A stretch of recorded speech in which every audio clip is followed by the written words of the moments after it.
আজি আমাৰ আত্মপ্ৰেম অনুশীলনৰ তৃতীয় দিনৰ যাত্ৰা। আপোনালোকে সকলোৱে চাগে দ্বিতীয় দিনৰ যাত্ৰা সম্পূৰ্ণ কৰিছে আৰু যিসকলে আৰম্ভ কৰা নাই তেওঁলোকে প্ৰথম দিনাৰ যাত্ৰা প্ৰথমতে কৰি ল'ব। প্ৰথম দিনাৰ ভিডিঅ'টো চাব, দ্বিতীয় দিনাৰ ভিডিঅ'টো চাব আৰু তেতিয়াহে এই তৃতীয় দিনৰ যাত্ৰা আৰম্ভ কৰিব। আৰু মনত ৰাখিব, একে লেঠাৰে 7 দিন এই অনুশীলন কৰিব। আপুনি ধৰক এডাল মালা গাঁঠিছে, মালাডাল আপোনালোকে সদায় এটাৰ পিছত এটা দি যাব লাগিব, তেতিয়াহে সুন্দৰ এডাল মালা হ'ব। আপুনি যদি এটা মণি দিলে, দুটা মণি নিদিলে, তেতিয়া এটা সুন্দৰ মালা নহব।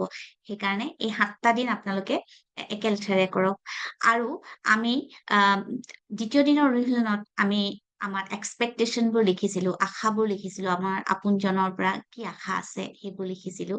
আৰু সেয়া আপোনালোকক কৈছিলো যে কাকো নেদেখাব, মাত্ৰ লিখি থৈ দিয়ক। আজি কি কৰিব, আপোনালোকে লিখাখিনি পঢ়িব, ভালদৰে পঢ়িব।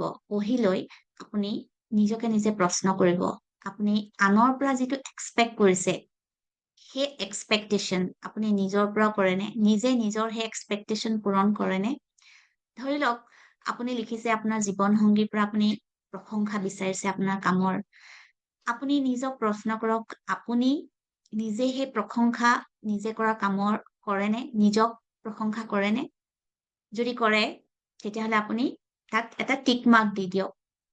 যিহেতু মই লেপটপত লিখো বিশেষকৈ, সেইকাৰণে মই লেপটপটো উলিয়াই লৈছো। মই টিক মাৰ্ক দিছো। মই দেখিছো যে মই আনৰ পৰা বহু বস্তু এক্সপেক্ট কৰো, কিন্তু মই নিজে নিজক সেয়া নিদিওঁ। আমি বহুতে প্ৰায়ৰিটাইজ কৰি প্ৰায়ৰিটি ভাল পাওঁ, আমাক প্ৰায়ৰিটাইজ দিয়ক, কোনোবাই আমাক গুৰুত্ব দিয়ক, আমি ভাল পাওঁ।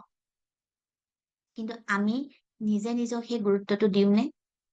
এনেবোৰ কথা বহু জৰুৰী। আজি আপোনালোকে নিজৰ ডায়েৰীখন চাওক, চাই আপুনি যিটো আপুনি আনৰ পৰা এক্সপেক্ট কৰিছে সেয়া নিজে নিজৰ পৰা ফুলফিল কৰিছে নে নাই সেয়া চাওক। আপুনি বহুতে হয়তো ভাল পায় যে সাজি কাচি ভাল পায়, আৰু সাজি কাচি ভাল পোৱাৰ পিছত নিজৰ আপোনজনৰ ওচৰত যায় কেনে লাগিছে সোধে, হয়তো লক্ষ্যই নকৰে কোনোবাই, বা একো মন্তব্য নিদিয়ে। বহুতে কয় তেনে কথা। কিন্তু আপুনি নিজক প্ৰশ্ন কৰকচোন, আপুনি যেতিয়া নিজে সাজি কাচি ধুনীয়াকে আহিলে, নিজে নিজক কেতিয়াবা কয়নে তোমাক আজি ইমান ভাল লাগিছে নিজৰ নামটো লৈ? আমি সাধাৰণতে নকৰো, কিন্তু এতিয়া আমি কৰিম। এতিয়া আজিৰ দিনটোত আপোনালোকে নিজে আনৰ প্ৰতি যি এক্সপেক্টেশন ৰাখিছে সেইখিনি নিজে নিজৰ প্ৰতি পালন কৰক, নিজে পূৰণ কৰক।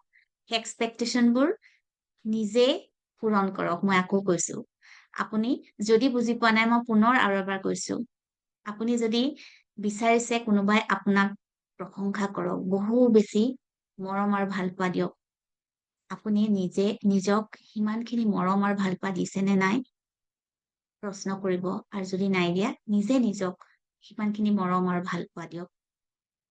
আপুনি যদি বিচাৰিছে আপোনাৰ হাজবেণ্ডে আপোনাক সদায় এটা উপহাৰ দিয়ক, বা আপোনাৰ বিশেষ দিনত আপোনাক উপহাৰ দিয়ক, আৰু দিয়া নাই, সেয়া হয়তো আপুনি নিজক প্ৰশ্ন কৰক, আপুনি নিজে নিজক উপহাৰ দিছেনে? আপুনি নিজেওতো নিজক উপহাৰ দিব পাৰে। গতিকে আপোনালোকৰ সেই এক্সপেক্টেশনৰ লিষ্টখন চাওক আজি, আৰু যিখিনি এক্সপেক্টেশন আপুনি নিজে নিজক দিছে সেয়া এক্সপেক্টেশন আপুনি টিক মাৰ্ক কৰক, আৰু যিখিনি নাই দিয়া সেইখিনি দিবৰ কাৰণে আপুনি নিজে চেষ্টা কৰক। এয়াই আমাৰ আজিৰ দিনৰ আত্মপ্ৰেমৰ অনুশীলন। আমি আকৌ পুনৰ লগ পাম চতুৰ্থ দিনৰ আত্মপ্ৰেমৰ অনুশীলনত। ধন্যবাদ।